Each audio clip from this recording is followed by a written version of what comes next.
Hello friends, welcome to my channel. আজকে আমি একটা নতুন রেসিপি নিয়ে আসছি, যেটা হচ্ছে পানাশিলি। এটা আমাদের গ্রামে বানা হয়। এই যে মামিমা এখানে কড়াইয়ে পানা দিচ্ছে, এটা আখের রস। অ্যাকচুয়ালি আমাদের এখানে প্রচুর আখ চাষ হয়। এই আখ থেকে এই পানাটা বার করা হয়।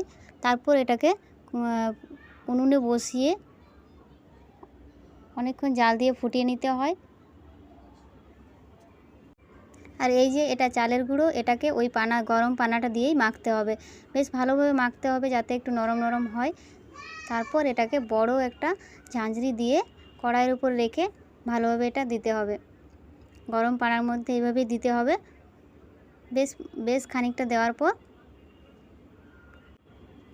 এই যে দেওয়া হয়ে গেছে। এবার এটা ফুটছে, মাঝে মাঝে নাড়তে হবে এটা।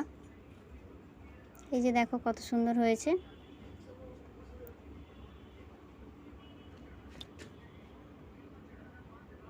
এবার তোলার সময় প্রায় 1 গ্লাস মতো জল দিয়ে আর তুলতে হবে, যাতে ঝরঝরে হয় এটা।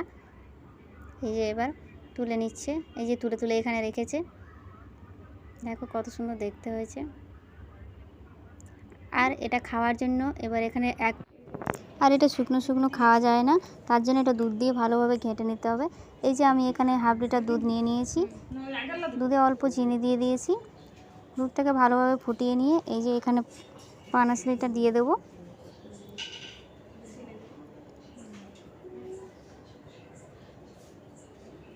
পানাশিলি দেওয়া হয়ে গেছে। এবার এটাকে ভালো করে নেড়ে চেড়ে নামিয়ে নেব। আর তোমাদের এই ব্লগটা যদি ভালো লেগে থাকে তাহলে আমার চ্যানেলটা প্লিজ সাবস্ক্রাইব করে দিও আর ভিডিওটা একটা লাইক করে দিও। থ্যাংক